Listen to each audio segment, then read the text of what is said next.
नमस्कार दोस्तों, हमारी आज की कहानी का नाम है प्यारा ससुराल। बहू ये लो चाय पी लो। सुबह सुबह ससुराल में सासू माँ खुद चाय लेकर आईं और हेमा को उठाते हुए बोली। हेमा हड़बड़ाकर उठ बैठी। अरे मम्मी जी, आपने क्यों तकलीफ़ की, मैं बना लेती। हेमा सकुचाते हुए बोली। अरे घर में सबके लिए बन रही थी तो तुम्हारे लिए भी बना दी। गौरव कह रहा था तुम्हें बेड टी की आदत है। रजनी जी बोली, अच्छा चाय पीकर नहा धोकर तैयार हो जाओ, आस पड़ोस की महिलाएं तुमसे मिलने आएंगी।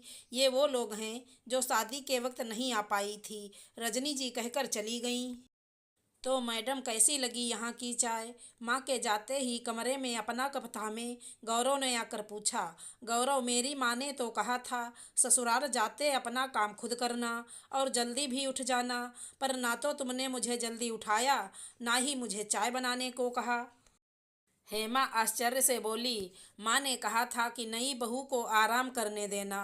शादी की तैयारियों में लड़की का आराम हराम हो जाता है, फिर यहाँ भी आकर वो काम करने लगे तो आराम कब करेगी? गौरव ने कहा। हेमा, ससुराल में इस आराम की उम्मीद तो कभी सपने में भी नहीं की थी, पर जो हो रहा था उसके लिए वो कतई तैयार तो नहीं थी। खैर, वो चाय पीकर अच्छे से तैयार होकर कमरे में बैठकर इंतजार करने लगी। कोई आकर बाहर आने को बोले तो वो जाए। तभी छोटी ननद कमरे में आई और बोली, वाह भाभी, आप तो बहुत सुंदर लग रही हो।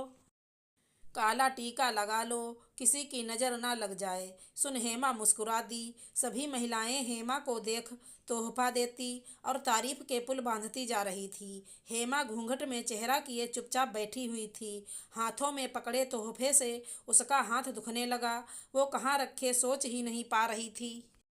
वो इधर उधर रखने के लिए हाथ बढ़ा ही रही थी कि किसी ने हाथ पकड़ते हुए कहा, क्या कर रही है यार हेमा? तब से पागलों की तरह बड़बड़ा रही है और अब हाथ मारे जा रही है। हेमा हड़बड़ाकर उठ बैठी। ओह नो, क्या हुआ? कुछ बोलेगी भी? उसकी दोस्त रिया ने कहा। पता नहीं वो सपना था या भ्रम, पर जो भी था बड़ा अच्छा था। काश मेरा ससुराल मेरे सपने जैसा हो तो मज़ा ही आ जाए। चेहरे पर मुस्कान लाते हेमा ने कहा।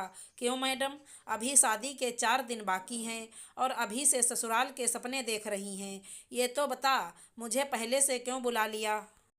मुझे मारने को? कह रिया हंसने लगी। नहीं यार, शादी के नाम से दिल धुक धुक कर रहा है। ऊपर से अपनी शादीशुदा दोस्तों के मुंह से ससुराल की इतनी बातें सुनने को मिली कि मैं तो अपने ससुराल और सास की कल्पना ही दूसरी कर बैठी। पर पता है, ये सपना जितना हसीन था, हकीकत ऐसा होने से रहा। और हेमा अपना सपना रिया को बताने लगी। वाह मेरी हीरोइन, ऐसा प्यारा ससुराल तो सच में सपने में ही मिलता है, हकीकत में नहीं।